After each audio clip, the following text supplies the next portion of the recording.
Hello, Estonia. Teriasi. Thank you, Oscar, for your wonderful introduction and for representing the talent and the energy and the optimism of today's Estonia, especially its young people. And Oscar's sitting next to his father, and his father and I agreed that we're getting gray, so we have to make sure that somebody's coming up behind us. Please give Oscar a big round of applause for the great job that he did.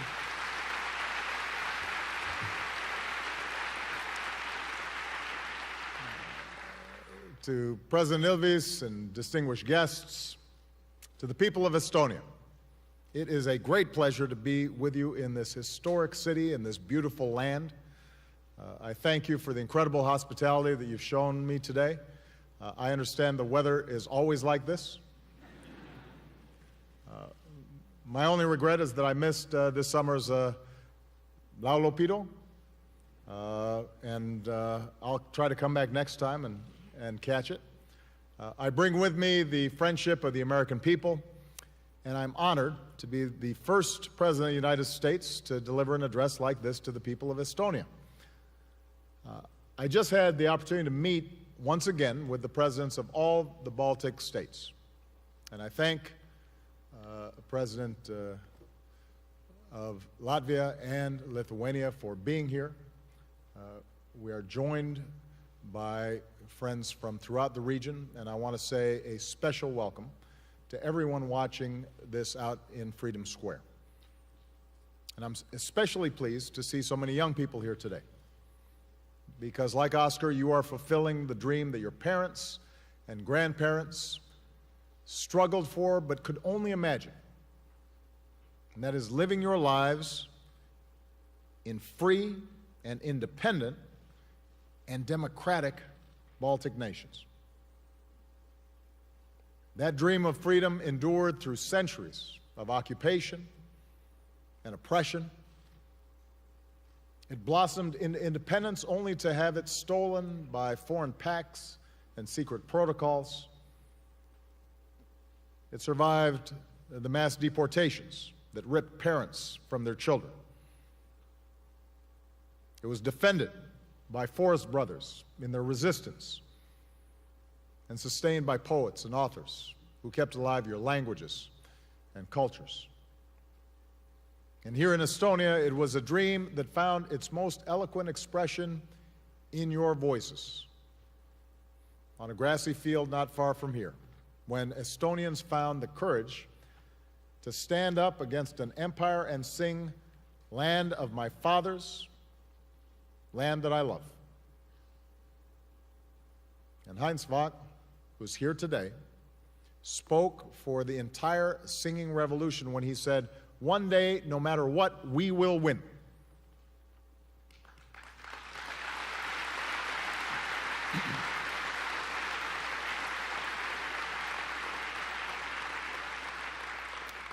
And then exactly 25 years ago, people across the Baltics came together in one of the greatest displays of freedom and nonviolent resistance that the world has ever seen. On that August evening, perhaps 2 million people stepped out of their homes and joined hands. A human chain of freedom, the Baltic Way. And they stretched down highways and across farmlands, from Tallinn to Riga to Vilnius. They lit candles and they sang anthems. Old men and women brought out their flags of independence, and young parents brought their children to teach them that when ordinary people stand together, great change is possible. Here in Estonia, when people joined the line, the password was freedom. As one man said that day, "The Berlin Wall is made of brick and concrete. Our wall is stronger." And it was. Within months, that wall in Berlin was pushed open. The next year, the Baltic peoples finally voted in elections. And when the forces of the past made their last grab for power, you stood up. Lithuanians faced down tanks. Latvians manned barricades. Here in Tallinn, Citizens rushed to the TV tower to defend the airwaves of democracy. You won. You reclaimed your countries. And in your new constitution, you declared the independence and sovereignty of Estonia are timeless and inalienable. But the people of the Baltic nations also knew that freedom needs a foundation of security. So you reached out to join the NATO alliance. And we were proud to welcome you as new allies, so that those words of your Constitution, your timeless independence, will always be guaranteed by the strongest military alliance the world has ever known. Today, people working to build their own democracies, from Kiev to Tunis, look to you for inspiration. Your experience cautions that progress is neither easy nor quick. Here in the Baltics, after decades of authoritarian rule, the habits of democracy had to be learned. The institutions of good governance had to be built. Economies had to be reformed. Foreign forces had to be removed from your territory. And transitions of this magnitude are daunting for any nation. But the Baltics show the world what's possible when free peoples come together for the change that they seek. And in that great contest of ideas between freedom and authoritarianism, between liberty and oppression, your success proves, like that human chain 25 years ago, that our way will always be stronger. We're stronger because we're democracies. We're not afraid of free and fair elections, because true legitimacy can only come from one source, and that is the people. We're not afraid of an independent judiciary, because no one is above the law.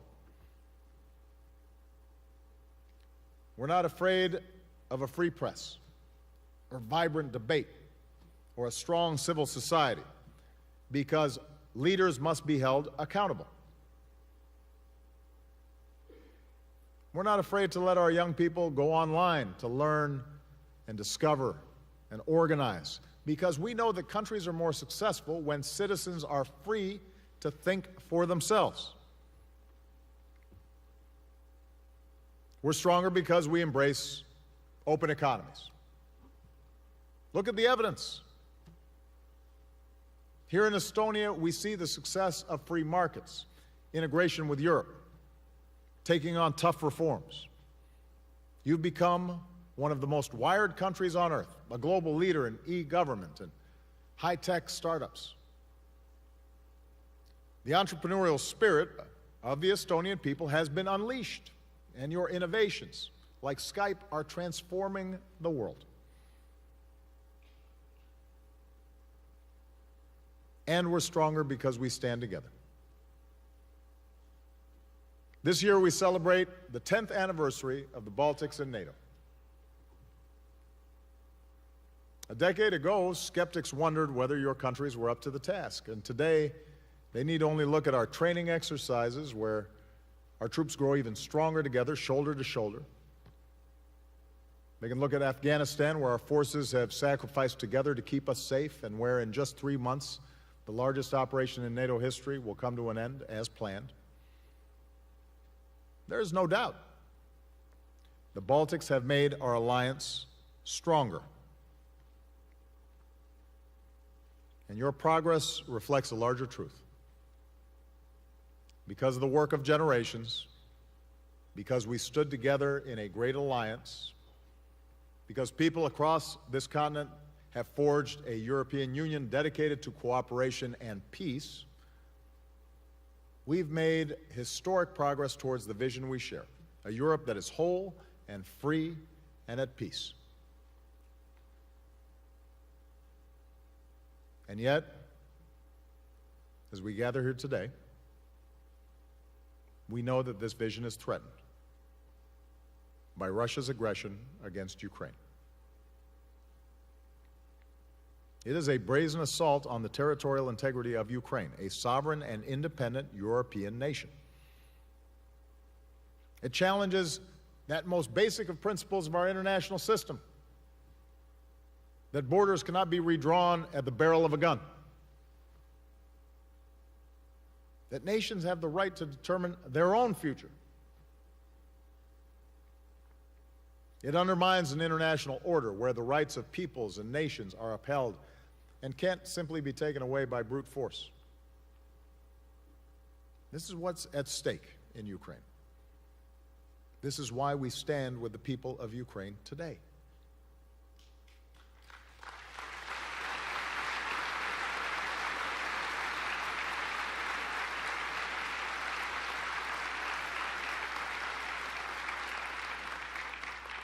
Now let's put to rest, once and for all, the distortions or outdated thinking that has caused this crisis.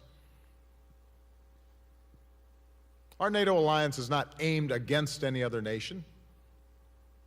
We're an alliance of democracies dedicated to our own collective defense. Countries like Estonia and Latvia and Lithuania are not post-Soviet territory. You are sovereign and independent nations with the right to make your own decisions. No other nation gets to veto your security decisions. The protests in Ukraine on the Maidan were not led by neo-Nazis or fascists. They were led by ordinary Ukrainians. Men and women, young and old, who were fed up with a corrupt regime and who wanted to share in the progress and prosperity that they see in the rest of Europe.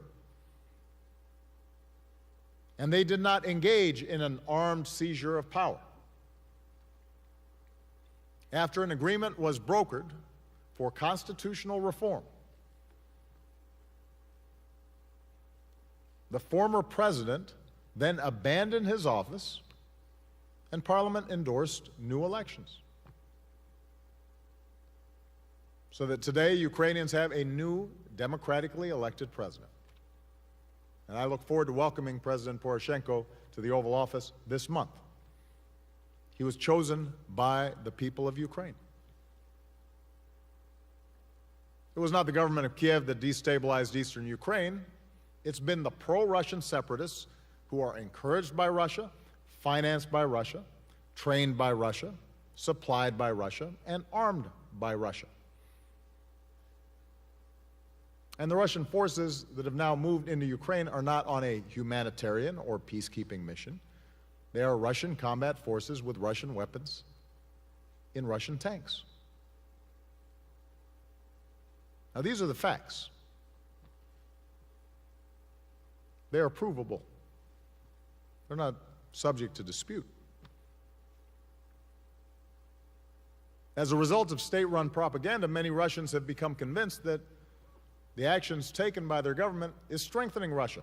But reaching back to the days of the czars, trying to reclaim lands lost in the 19th century is surely not the way to secure Russia's greatness in the 21st century.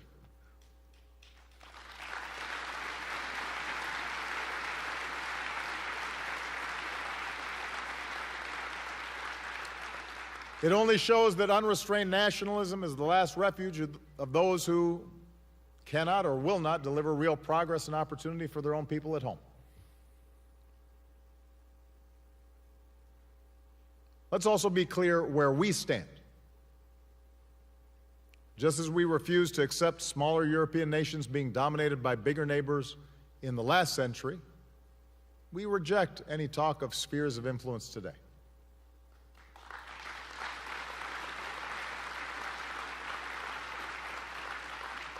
And just as we never accepted the occupation and illegal annexation of the Baltic nations, we will not accept Russia's occupation and illegal annexation of Crimea or any part of Ukraine.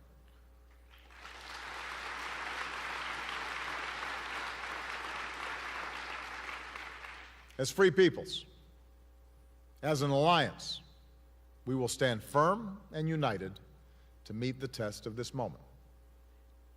And here's how. First, we will defend our NATO allies, and that means every ally. In this alliance, there are no old members or new members, no junior partners or senior partners. They're just allies, pure and simple. And we will defend the territorial integrity of every single ally. Today, more NATO aircraft patrol the skies of the Baltics. More American forces are on the ground, training and rotating through each of the Baltic states. More NATO ships patrol the Black Sea. Tonight I depart for the NATO summit in Wales, and I believe our alliance should extend these defensive measures for as long as necessary. Because the defense of Tallinn and Riga and Vilnius is just as important as the defense of Berlin and Paris and London.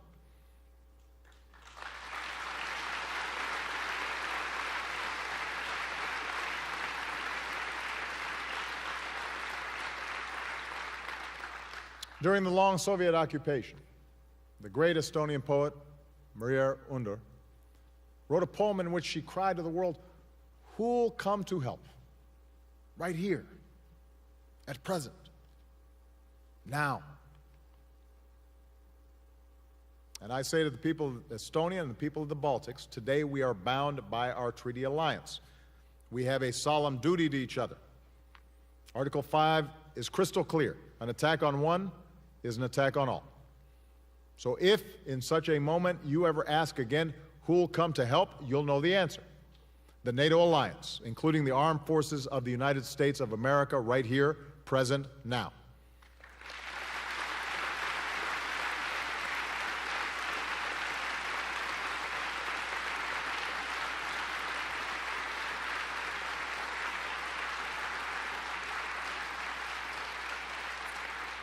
We'll be here for Estonia, we will be here for Latvia, we will be here for Lithuania.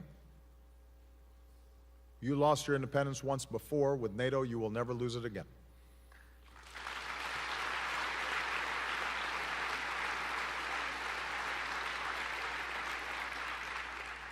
Second, and in addition to the measures we've already taken, the United States is working to bolster the security of our NATO allies and further increase America's military presence in Europe. The new initiative I proposed in Warsaw this spring includes several elements, and we're working with Congress to get it done. Here in the Baltics, it would mean positioning more American equipment so it's ready if needed. It would mean more training and exercises between our militaries. And it would mean more U.S. forces, including American boots on the ground, continuously rotating through Estonia and Latvia and Lithuania. Third, NATO forces need the ability to deploy even faster in times of crisis. Now, this week, our alliance must unite around a new plan to enhance our readiness. And that means we need to step up our defense planning so we're fully prepared for any threat to any ally. It also means we need to have the infrastructure and facilities that can receive rapid reinforcements, including here in the Baltics. We need to enhance NATO's rapid response force so it can deploy even more quickly and not just react to threats, but also deter them. And even as we meet conventional threats, we need to face other challenges. And that includes propaganda campaigns that try to whip up fears and divide people from one another. We reject the idea that people cannot live and thrive together just because they have different backgrounds or speak a different language. And the best antidotes to such distorted thinking are the values that define us. Not just in the Baltics, but throughout Europe.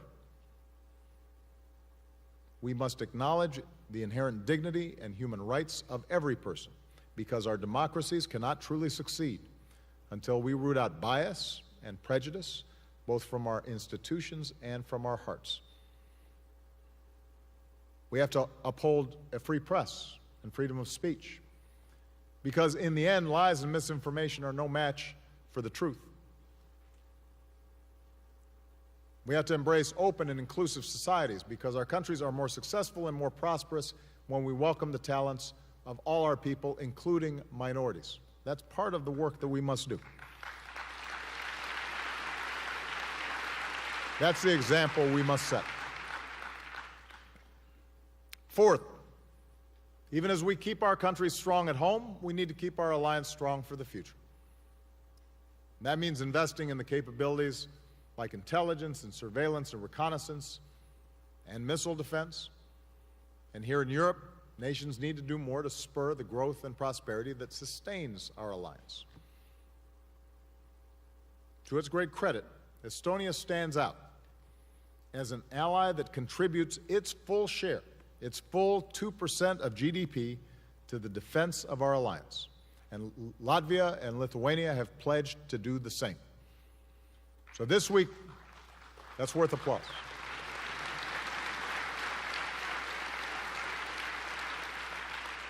So this week's summit is the moment for every NATO nation to step up and commit to meeting its responsibilities to our alliance. Estonia does it. Every ally must do it. Fifth, we must continue to stand united against Russia's aggression in Ukraine.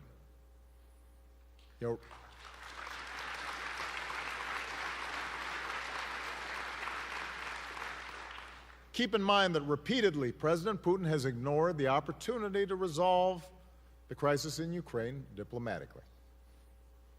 The United States, the European Union, our partners around the world have all said we prefer a diplomatic solution. But in light of Russia's unwillingness to seize that opportunity, we have come together to impose major sanctions on Russia for its actions. And make no mistake, Russia is paying a price. Capital is fleeing, foreign investment is plummeting, because investors know that today's Russia is a bad bet, given its behavior. The Russian economy has slipped into recession.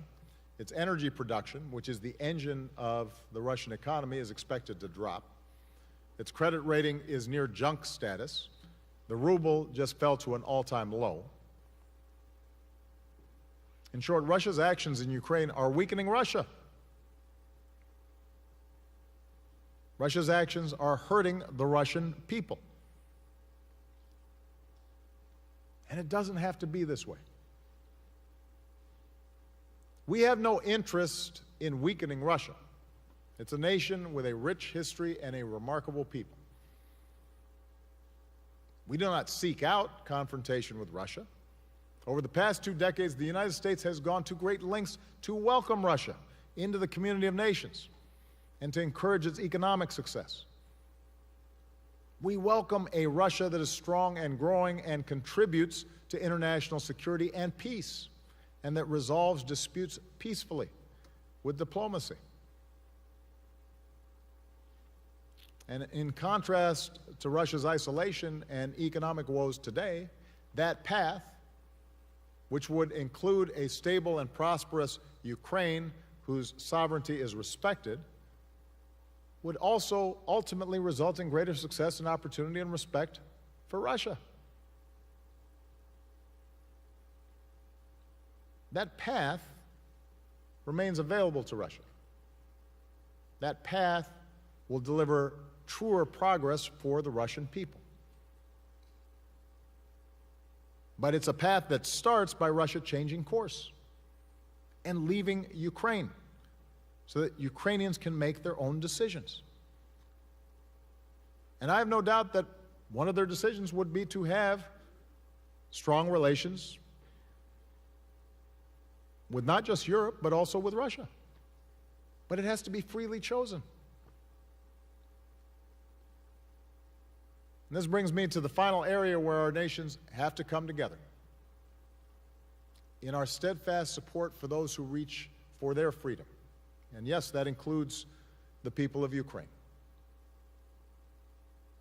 And few understand this better than the Baltic peoples.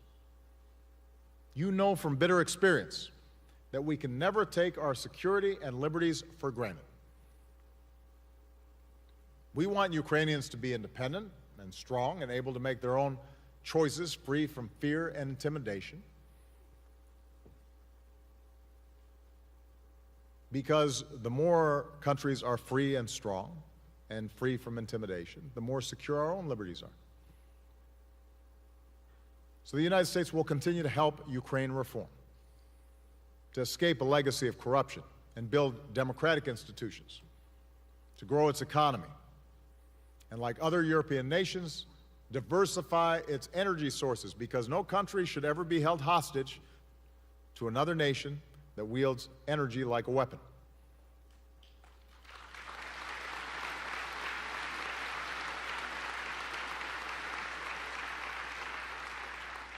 We'll continue to offer training and assistance to help the Ukrainian military grow stronger as they defend their country. And since ultimately there's no military solution to this crisis, we will continue to support President Poroshenko's efforts to achieve peace. Because like all independent nations, Ukraine must be free to decide its own destiny. And this week, NATO must send an unmistakable message in support of Ukraine as well. Our alliance has had a partnership with Ukraine for more than 20 years. Ukrainian forces have served with distinction in NATO operations in the Balkans and Afghanistan. So in Wales, we'll meet as an alliance with President Poroshenko to show that our 28 nations are united in support of Ukraine's sovereignty and right to defend its territory. Now, Ukraine needs more than words. NATO needs to make concrete commitments to help Ukraine modernize and strengthen its security forces. And, by the way, we have to do more to help other NATO partners, including Georgia and Moldova, strengthen their defenses as well.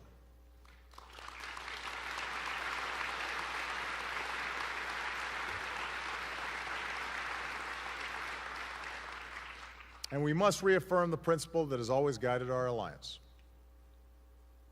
For countries that meet our standards and that can make meaningful contributions to Allied security, the door to NATO membership will remain open.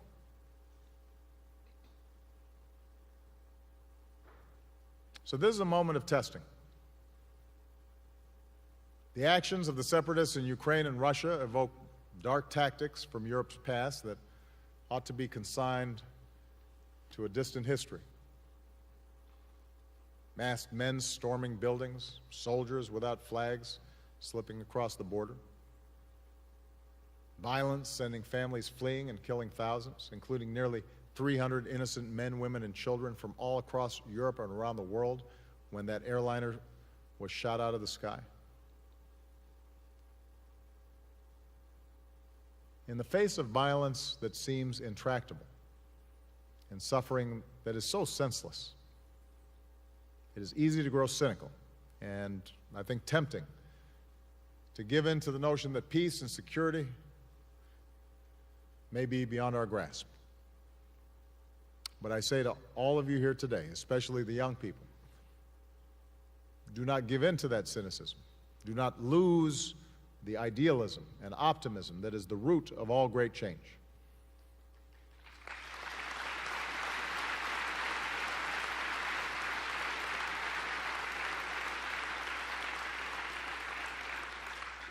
Don't ever lose the faith that says if we want it, if we are willing to work for it, if we stand together, the future can be different. Tomorrow can be better. After all, the only reason we're here today in a free and democratic Estonia is because the Estonian people never gave up. You never gave up when the Red Army came in from the east or when the Nazis came in from the west. You never gave up when the Soviets came back or when they sent your best and brightest to the Gulag, never to return. You never gave up through a long occupation that tried to break your spirit and crush your culture. Their tanks were no equal to the moral power of your voices, united in song. Their walls were no match for the strength of your people, united in that unbreakable chain. And like the Poles and the Hungarians, the Czechs and the Slovaks, and the East Germans on top of that wall, you were stronger, and you always believed, one day, no matter what, we will win. Today, your example, your victory, gives hope to people all over the world. Yes, there will be setbacks, and there will be frustrations, and there will be moments of doubt and moments of despair. The currents of history ebb and flow. But over time, they flow toward freedom.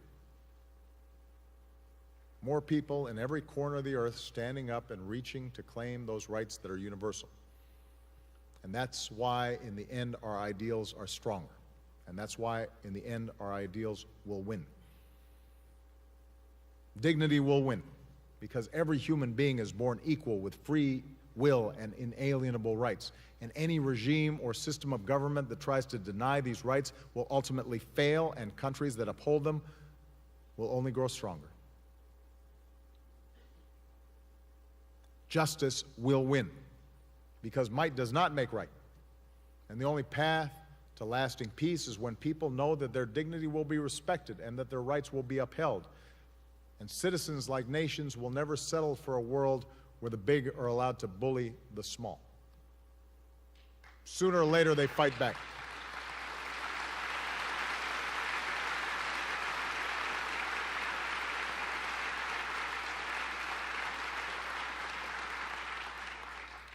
Democracy will win, because the government's legitimacy can only come from citizens.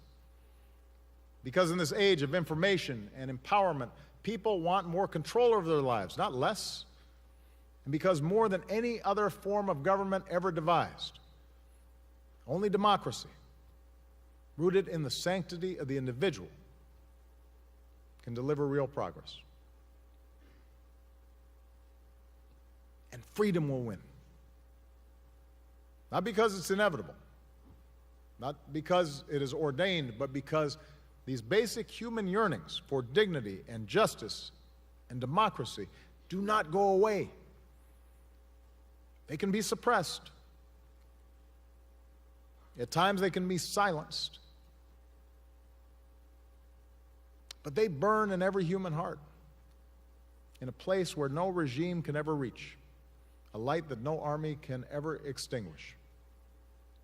And so long as free peoples summon the confidence and the courage and the will to defend the values that we cherish, then freedom will always be stronger, and our ideas will always prevail, no matter what.